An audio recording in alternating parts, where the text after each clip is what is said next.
Sizirhatsha ukusuka emzimkhulu wezokurhatsha kwa-SABC e-Auckland Park. Hlalele eduze, nanzi ezithutshileko. Debt sustainability for low-income countries is one of the 4 priorities of South Africa's G20 presidency. Umengameli uCyril Ramaphosa qalwe bona ethule ikulumo emhlanganweni wezomnotho eDavos eSwitzerland. Uhubhela bona amazwe asuthako ande nathi. There's nothing really about Khumbudzo that we need to respond to at the present moment, except there are reports that Hawks have finalized a report. Likhulunyiswa ethendeni ethileko igama likaNgqongqotjhe ofisini kaMengameli uKhumbudzo Ntshavheni. Nje amehlo aphezulu kaMengameli bona alo yena uthini. Bekukhona abantwana abangange-7,000 bengakabaplaceywanga bayahafule lo number ngoku they are sitting at 3,000 abantwana besikolo, but bayasithembisa into yobana bazakwenza kangangoko ukwenzela uba abantwana bafumane izikolo. Ngqongqoshe wezefundo sisekelo uba umphathi we-White River bona abekezele bazozifumana inkhala zokufunda bonke abafundi bemshuluzi. Sikulethela zona bunqopha ku-SABC 1 ngesindebele awande sitshaba sekosini.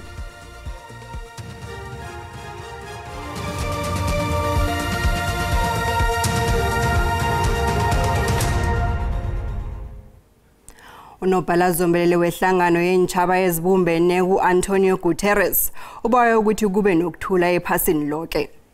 Utsho lokhu ukusekela uqedwa kwepi kunye nokuchathululwa kwabantu abathunjwe eGaza. UGuterres bekakhuluma emhlanganweni we-World Economic Forum obanjelwe eDavos eSwitzerland. Asisale siqala bona uthini umengameli weSouth Africa njengomana beka khona le eDavos ku-World Economic Forum. And we should also deal with disaster financing following disasters that are caused by climate change, which many countries in the global south are not even responsible for. They have to pay a lot of money year in and year out to deal with the devastation that they suffer from climate change. So we would like innovative ways of either insurance or financing and greater access to finance. And the other important issues with critical minerals. We said we would like to reach consensus on the issue of the beneficiation of minerals that are produced in the developing economy world, particularly in Africa. And through all this, we are going to put Africa at the center stage of what the G20 should deal with. And so in the end, we've also had a lot of discussions with investors, potential investors, and we've flown the South African flag high, but we've also demonstrated more clearly about South Africa being a great destination for investments. And our interaction with various business people, and there were many here, has been very positive. They have a sense of a very optimistic future for South Africa, and we are consolidating that with our collaboration with the business sector from South Africa, and they also bore testimony to this. So it's been a very good visit to the World Economic Forum and our ministers. Kumengameli weSouth Africa uCyril Ramaphosa emhlanganweni World Economic Forum. Nasiraga nendaba sifumana ezithi umengameli weAmerica uDonald Trump sekathomile ngomsebenzi wakhe ehlandleni lesibili njengomengameli. Kanti uthome ngokulibalela abantu abathweswa amacala malungana nokusahlelwa kwe-US Capitol ngomhla ka-6 kuTjhirhweni ngo-2021 bewakhipha ne-US esivumelwaneni sokuchukuluka kwezulu seParis. Endleleni zemzimkhulu weAmerica kuyabonakala abanyana ubuyilo Donald Trump. I think these Trump supporters are, I mean, as far as, our resolve and as far as, getting kicked and getting back up, I mean, I think that's our DNA. That's how we are built. Trump ubuyekeze nemigomo yakhe kule Democratic Party. Could you imagine Biden doing this? I don't think so. Trump kukhupha US esivumelwaneni sobujamo bezulu seParis. Khathisi eUS kuyokuba nobulilo obubili obuduna nobusikazi kwaphela bowamemezela ubujamo obuhabako belizwe ngomkhawulo sesekula yeUS. I'm excited to see this process move more rapidly because that's the way it should be. The government works for the people. So this is the way it should be and I'm excited to see it happen. Lithabo kodwa endleleni zeAmerika njengombana abalandeli bakaTrump bagidinga ukuthumba amakhetho kwendoda yalo ngokubulawa ukuthosa amacala kunye nokususa esikhundleni sokuba ngumengameli. Indaba elandelayo inobufakazi obukhamba buba nezomseme engenzeka zilumele kulabo abanenhliziyo ezibuthakathaka. Ukuthembeka kwehlathululo kaNobhala wejaji uAndiswa Mengo ephenyweni lokuthoma Thomi lokukhwathalaza elimalungana nomengameli wamajaji wePumalanga Kapa uSelby Mbenenge lakhelwe umkhanyo ekomidini yokuziphatha kwamajaji. Lokho kunjengombana ibandla elijamele ijaji elikhulweli ngesikhathi sokuchuka ngembuzo lisole uMengo ngokhetha ukweqisa amehlo elinye ilwazi esinqoyilweni sakhe sango-2023. Becala batsho ukukhahlumezana ngokomseme ekhulumeni yokuphendulana ebeyiphakathi kwaMbenenge noMengo. U-Advocate Moses Khakhane ubuze ukuthi kuba yini athola ukuthi uMbenenge wamthumela isithombe sebhanana elihlutshweko ekubonakala kuyinto ayithatha njengokukhwatshalaza kodwa wakhetha ukungangezeleli ngokuthi waphendula ngabonompopana abahlekako. uSikhakhane uthi lokhu kuyadohisana kodwa noMengo yalandula. Do you want to insist that's your first reply to this banana? Ingaba ufuna ukugxininisa okokuba impendulo yakho yokuqala ngqale ngokuphathelene neli banana? Emojis is khona before then. No, there are emojis before that. Ibandla elijamela umengameli wamajaji uMbenenge lithi ijaji elikhulweli akhange lathumela inithombe zomseme ezitshengisa tshachalazi isidoda sakhe kuNobhala wejaji elikhulu Andiswa Mengo. Evidence will be led that actually this picture you claim was sent from you can never be found by experts on the phone of the respondent. Do you have any comment? Uzawuba khona ke nobungqina obungqina nalento ethi lo mfanekiso wena otyhola ngelokuba usuka kwifoni yakhe urespondent kukhona ingcali aphephe yazo ezizinto ezawufika ingqine into kokuba awufumaneki kwawona lo mfanekiso uzange usuke kwa kwifoni yakhe urespondent nayo into ongayiphefumla wena ngalonto ndizawuthi okay anayo into ngaphaya. Icala liyaraga. Ihlangano i-EFF ivulele ungqongqotjhe wemisebenzi yomphakathi nomthangalasisekelo uDean McPherson icala lobukerikitshani. Kuvele incwadi ye-email ethi batsho ungqongqotjhe ulayele umsebenzi wekhampani etsheje ukuthuthukiswa komthangalasisekelo nomphakathi i-Independent Development Trust i-IDT ukuthi akubhadelwe ikhampani ethileko. EFF ithi izokubika indaba le ekomidini yokuziphatha. Ungqongqotjhe wemisebenzi yomphakathi nomthangalasisekelo uDean McPherson usemrarweni ngezwe ngoba atsho yokulayela umsebenzi ukuthi abhadele ikampani ethile kuthiwa batsho iphethwe umuntu omhlophe. Encwadini ye-email ebonwe yi-SABC i-EFF isebenzisa njengobufakazi iveza ungqongqotjhe abuza ukuthi kuba yini ngakabhadelwa imali leyo. Abongqongqotjhe abakafanele ukuzibandakanya emahlelweni weminyango wabo wokuthenga kwepahla ukubhadelwa kwemali namkha ukukhutshwa kwamathenda.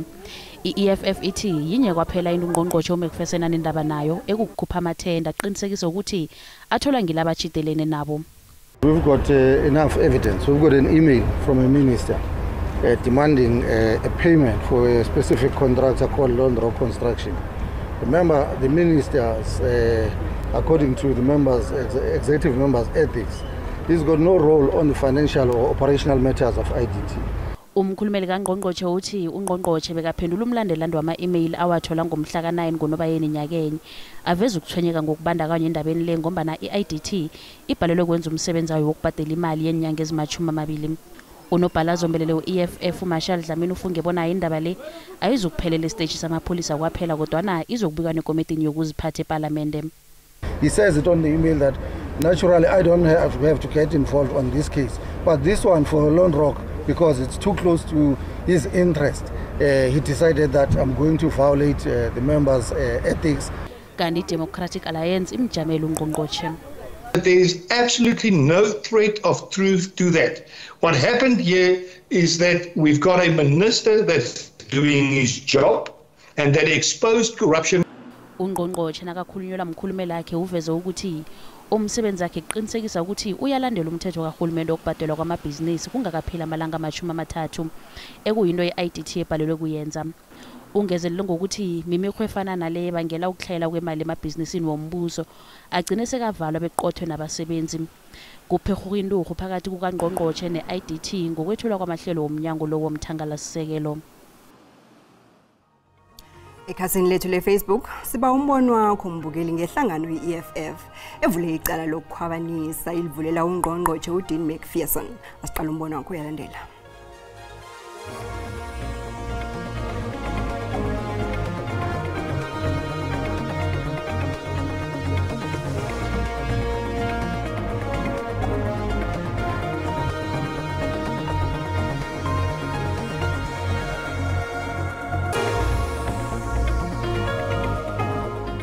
Kasivele bathu babasha ko parliamenteng lithendara abanyakoja makehle ngokungekonakali xa seke nezigigaba ezinje ayikho into wrong my FF ivulela umuntu icala owumsolwa angabi nehlangano ezokuvikela omunye umuntu ngoba umuntu loyo akasingaphezulu komthetho.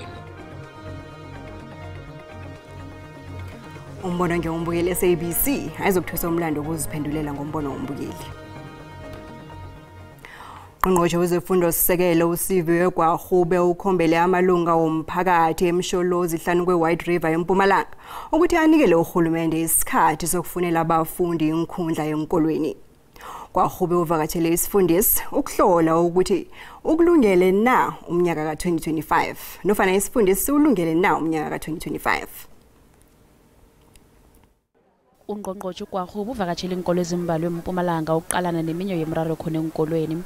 Ekufaka hlangana ukufunela kwabafundi inkundla enkolweni umthangalasisekelo nokuzala khulu enkolweni. Abanye ababelethi abasanathemba eminyangweni wezefundo. Isikolo sigcwele eklasini kufanele abantwana babe ngu1 to 30 baba ngu1 to 80. Umnyango wezefundo esifunde nesi ube nabafundi abazinkulungwane ezilikhomba bangakahlelelwa.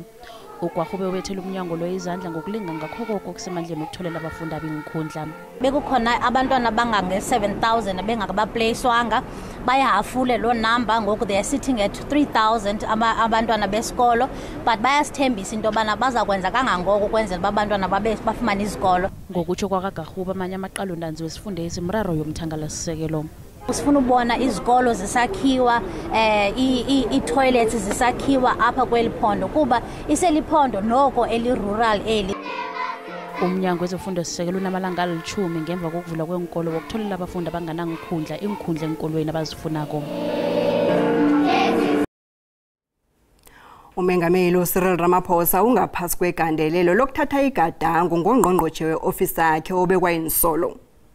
Ungqongqotjhe ofisini kaMengameli uKhumbuzo Ntshabeni usolwa ngokuzuza emalini engange 2.5 million yamaranda yethenda ethileko azuza kiyo nakasesengumera kamasipalada weLimpopo. Nanyana amaHawks angakavezi igama lomuntu othindekako kodwa anaqinisekisile ukuthi ayiqalelele indaba le.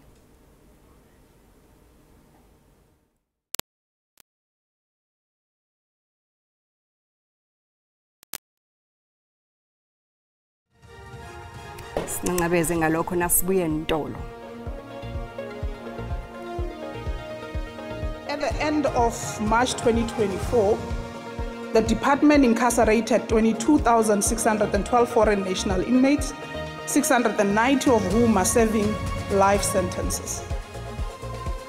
Ikomiti eqale ukuhlengwa kwesimilo ithi siphezulu isibalo samaphandle abotshwe lapha ekhethu.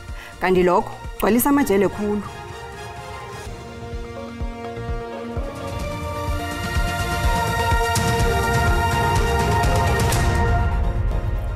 Sisaphethe indaba ngesindebele na uqeda ungena siyakwamukela. Kazi indaba ezo uyazifumana ku YouTube, ku Facebook na ku SABC Plus. Asibuyele endabeni esibhalele kwendlala ngaphambi kokuthi siye entolo. Umengameli uCyril Ramaphosa ungaphasi kwegandelelo lokuthatha igadango ngongqongqotjhe we-ofisini lakhe obekwe insolo. Ngokuzuza emalini engange 2.5 million yamaranda yethenda ethileko azuza kilo asesengumera kamasipalata weLimpopo. Kunongqongqotjhe omunye godu ongemafutheni atshisako. Ungqongqotjhe e-ofisini likamengameli uKhumbuzo Ntshabeni uqalene nensolo zobukhohlakali. Lokhu kumalungana nethenda eyakhutshwa nakaseseyimera kamasipalata wePhalaborwa ekusikhundla asibambe isikhathi eside ngaphambi kobana abe ngungqongqotjhe. Njenganje uNtshabeni uphethe umsebenzi ofaka hlangana nokutjheja ivikeleko lombuso kunye nezokuthintana kwarhulumende. Kanti ngakelinye ihlangothi uliphimbo lekhabineti nakuthathwa inqundo. uNtshabeni akasingungqongqotjhe wokuthoma ku-ANC oqalana nensolo zobukhohlakali. Enyangeni ezimbalwa ezidlulileko ungqongqotjhe wezobulungiswa waphambilini osele angungqongqotjhe wezokuhlaliswa kwabantu njenganje uThembisi Melani naye khe waqalana nensolo zokungenza umsebenzi ngefanelo ngesikhathi ayimeyara yePolokwane. Njengombana ikhula nje indaba yokutjhidiswa esikhundleni kwalabo abathindekako, uNobhalazombelele we-ANC ufikile Mbalula uthi kwakhathesi ungqongqotjhe angeze agandelelwa zinkulumo zembikindaba ikhibe iphenyo lisaragela phambili. There's nothing really about Khumbuzo that we need to respond to at the present moment, except there are reports that Hawks have finalized a report about alleged corruption. It ends there. We respond to something tangible when somebody is arrested. Umcozululi wezepolitiki uSwandile Sana ugandelela ukuthi umengameli kufanele asebenzise ingqondo yakhe nakakhetha bongqongqotjhe. And Ramaphosa should refrain from appointing people who have known skeletons in the cabinet, because since I think a very long time, when Ntshabeni was a CEO of the municipal manager, this has been known that he is involved in such things. uNtshabeni ubengakaphenduli ngendaba le. Ikomiti yezankhaya eParliamente ithi naphezu kokudosa budisi ngemali imphathimandla zemkhawulo nokho zilima indima ebonakalayo ekulethela insombululo kamanye wamasango emkhawulo weSouth Africa. Lokho kutsho ngusihlalo wekomiti le uMusa Chabane nabe ekhuluma nembikindaba izolo eParliamente. Umda weBeitbridge lelinye lamazibuko axakeke kakhulu angena eMzantsi Afrika kwaye kusoloko kukho imingcelele. Ikomiti ithi le mingcelele ngoku iyalawuleka emva kokungenelela kwebutho elijongene nokulawulwa kwemida. Ukwaleka ithi iBMA idlale indima ebalulekileyo kumda waseLibombo kwicala laseMpumalanga ngexesha loqhushululu eMozambique kulandela iziphumo zonyulo ebezikhatywa. Ikwanconywa nangokulwa iziganeko zolwaphulo-mthetho. They've intercepted and direct deportation of over 410 individuals who had attempted to enter into our country. They've intercepted over 300 cars destined to neighboring countries. Intercepted illicit cigarettes at the port of entry and a seamless processing of travelers at the port of entry and queues that have been managed. Kusenjalo ikomiti engukhala kwezoluleko ithi liphezulu inani labantu abaphuma kumazwe ngaphandle abavalelwe ezintolongweni zomzantsi Afrika. Ikomiti ikwavakalise ukuxhalaba kokuphuphuma kweentolongo isithi kumi kumyinge wama-40 anesibhozo ekhulwini kunyaka malophelileyo. At the end of March 2024, the department incarcerated 22,612 foreign national inmates, 690 of whom are serving life sentences. The department spends just under 500 per day per offender in all correctional facilities. Ikomiti ithi ezinye zezinto ezibangela ukuba intolongo ziphuphume ngamabanjwa angakwaziyo ukuhlawula imali yebail. Tingululama Matya wendaba ze-SABC eParliamente eKapa.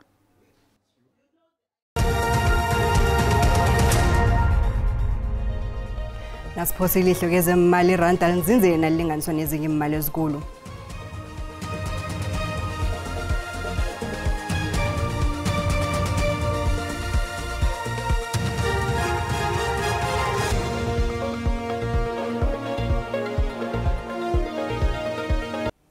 Njenganje asiye kuSibu kuKwekwezi FM. Sibu, nira kanjani namhlanje? Niphethe isihloko namkhana intemba yeziphambili.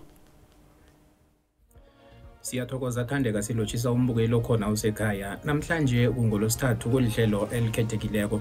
Siyokhulumisana nosomkhandlu wendaba zokubusa ngokuhlanganyela nendaba zamakhosi lapha esifundeni seMpumalanga umhlonitshwa uSpeedy Mashilo.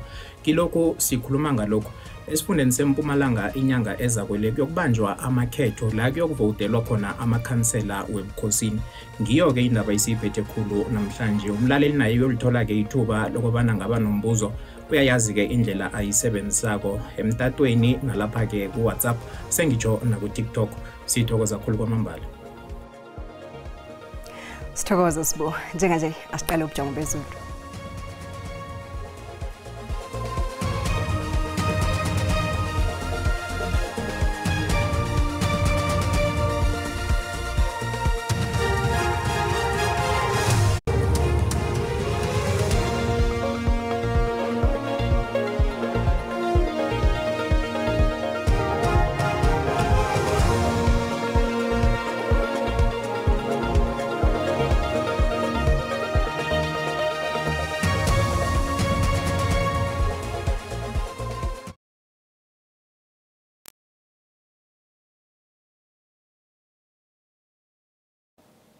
But it's not really what is out.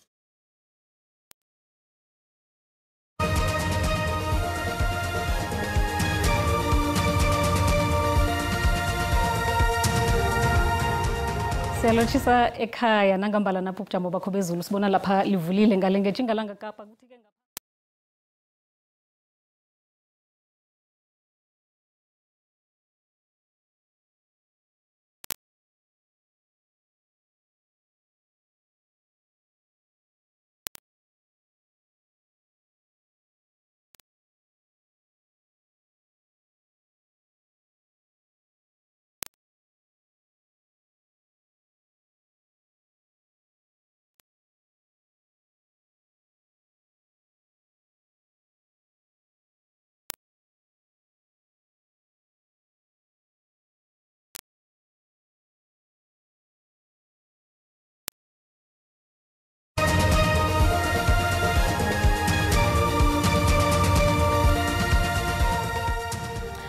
Lochana ekhaya ngelesithathu entambama napho ubujamo bakho bezulu sibona lapha ke izulu litholakala nge-60% ukusuka ngapha ngeMpumalanga Kapa urabhule njalo uchinge lapha eFreystata ukuchinga ngale endaweni zange Northern Cape kanti ke livulile ngeTjingalanga Kapa lapha ke kubonakala ikungu eCape Town kubonakala ikungu ichinga le endaweni zangale ke ngeKZN abantu bacheche bayelele ekseni nabachayela kusithole lapha ke isilemukiso lapha mijijo eduma kumbi lapho izulu litholakale khona nge-60% kunomoya namandla ke owenza ukuthi ilwandle libe bukhali nakusasa ke kusesenjalo ke nekhonakalo yomlilo wemango kilezi ndawo zangale ngeTjingalanga Kapa sicale lapha kamazinga ukuchisa eGauteng ibonakala ifuthumele endaweni ezinengi iPitori nge29 iBroncosprite nayo nge29 iLimpopo ibonakala ke ichisa eMusina nePhalaburwa nge33 kuthi lapha ePhulukwane nge29 lifuthumele iMpumalanga ifuthumele endaweni ezinengi chisa khulukhulu esikhukhuza nge36 kwaZulu Natal ibonakala ke ichisa ePietermaritzburg iDurban ifuthumele kamnandi nge29 iPumalanga Kapa lapha ke eWillow Mall chisa khulu nge38 komani nge37